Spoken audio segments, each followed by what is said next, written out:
The French state has excluded and exploited Muslims for decades, but the jihadist attacks in Paris in January and November of last year and in Nice and Rouen in 2016 have skyrocketed hatred towards Muslim people. The French government has enacted a number of controversial counter-terrorism policies at the risk of the vast majority of law-abiding French Muslim communities. Authorities even admit that they target Muslims on a purely preventive basis without any specific evidence against them. As a consequence, children have watched as their parents are handcuffed by heavily armed police. Mosques have been violently pillaged by the police and worshippers are humiliated and degraded.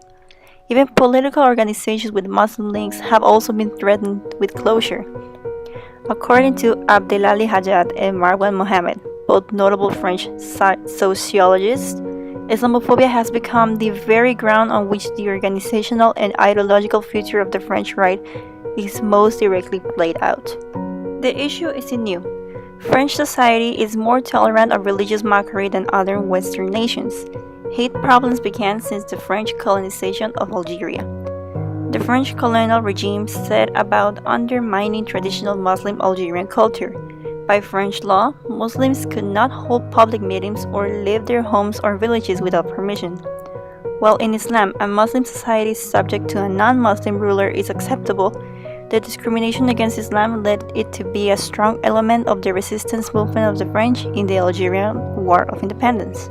After that, the French have constantly targeted their mockery and hatred towards Islam and its practicants, and they are not discreet about it. French Islamophobia can be compared to American Islamophobia. The number of instances and attacks against Islam and Muslim people saw an increase after 9/11 happened. While Muslim people didn't cause the accident, Al-Qaeda was responsible for it. Lots of people didn't know the difference between being Arab and Muslims. The ignorance had resulted in institutional discrimination and vandalism. From the most important actors contributing to making the issue worse, there are the nationalist French party National Front, and it's known for its opposition to immigration, particularly Muslims from Africa and Middle East, and it supports Islamophobic activities.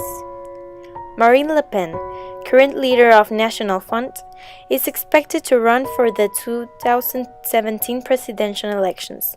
She is accused for being racist and anti-Semitism against Muslims, and in the past has wanted to abolish the law that regularizes illegal immigrants. But not everyone is anti-Semitic. The Collectif contre l'Islamophobie in France is a civil society with the aim to take action against in the face of violence and discrimination against Muslims. Here are some of the actions taken and posters. After the Charlie Hebdo killings, when two brothers forced their way into the offices of the French satirical weekly newspaper Charlie Hebdo in Paris, claiming to belong of the Islamist terrorist group of Al-Qaeda's branch in Yemen. In May 2015, France passed a wide-reaching surveillance law intended to improve the ability of the country's intelligence services to identify potential terrorists. This contributed to the stigmatization of Muslims. On September 14, 2010, France bans face covering. President Nicolas Sarkozy stated in June 2009 that religious face veils were not welcome within France. The law is to protect women from being forced to cover their faces and to uphold France's secular values. It's what he said.